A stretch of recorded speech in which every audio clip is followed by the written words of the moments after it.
Hi guys, so today I'm just going to start by doing a quick tutorial on creating sort of a faux painting with some of the images you've already created yourself or taken yourself.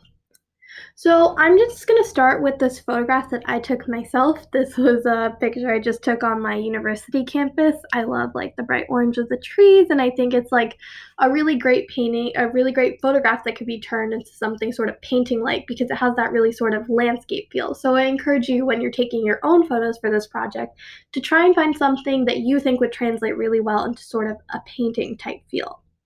So what we're going to do today is we're going to learn a little bit about filters and how we can utilize filters to create different effects with our images. So I'm just going to start by going up here to the little filter tab and clicking on the filter gallery. Now this might take a few seconds to open up, but once it does, you'll notice that you get a little preview with some of the editing that's going on. So I'm going to zoom this out so you can see a slightly better idea of what's going on with the image.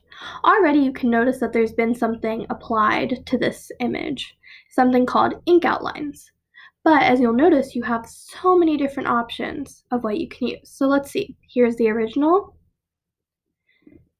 and here it is with some ink outlines. And you can see we're already starting to get some of those sort of painting techniques. But while I kind of like this, I think I'm going to try a couple different things. So what I'm going to do is I'm going to add a new layer for an effect. I'm going to turn off this first layer. It might take a few seconds to load. I'm just going to try a couple different things, just clicking around. This one is called accented edges. This one is angled strokes. I kind of like this one, but I'm going to click around and just show you guys a few more. But I really encourage you guys to open up all these tabs and really just try and play around with the different effects you can get. Some of them, as you'll notice, are black and white, and the reason they're that way is because when you click on them, like let's go with charcoal for example. Let's try chalk and charcoal.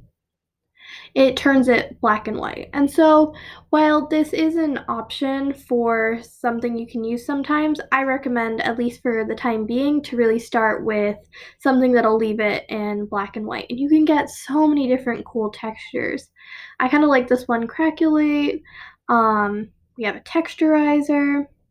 So I kind of like how this is starting to look. But I think I might go back and go to this one up here, under painting.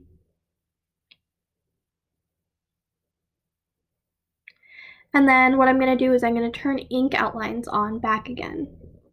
And then now, as you'll notice, we have two different effects going on. And sometimes that can be a little overwhelming. Like right now, we're sort of starting to lose what we're even looking at.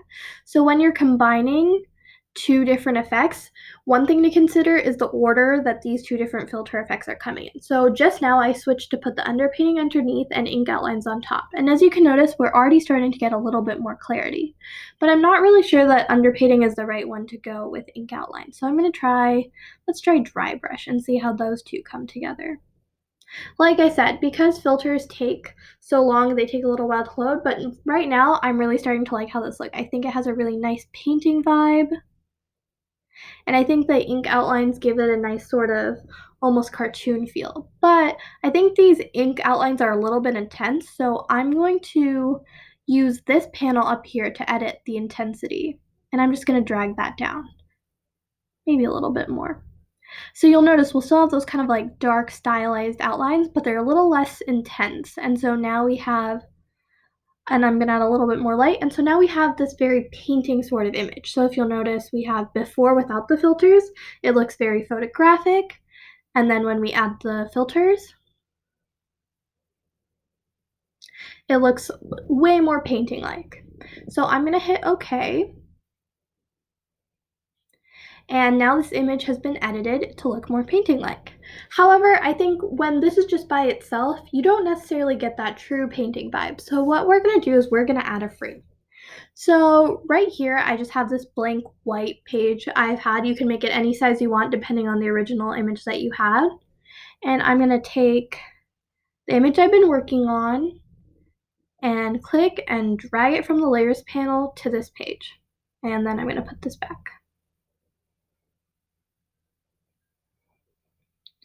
So obviously this is way bigger than the size I have already created, so I'm gonna hit Control T on my keyboard and change the size to about, let's go 60%.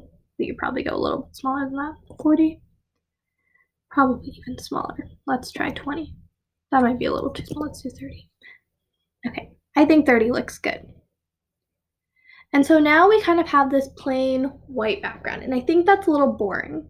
It looks nice, but I think we could do more. So why don't we add a frame to this image? So here's an image of a frame that I found online.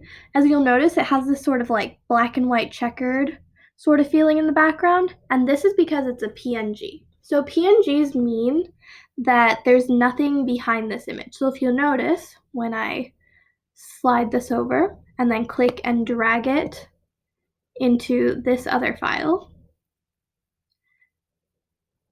you'll notice that this is see-through, so that there's like no white background on it. And so because of that property, now I'm going to hit Control T and just adjust the size of the frame.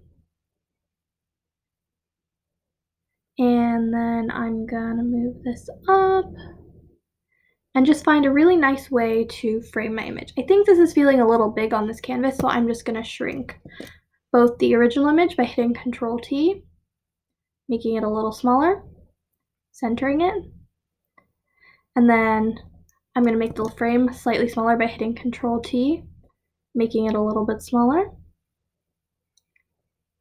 And I kind of like that framing of the image. And so now what we have is something that looks like a real painting in a frame.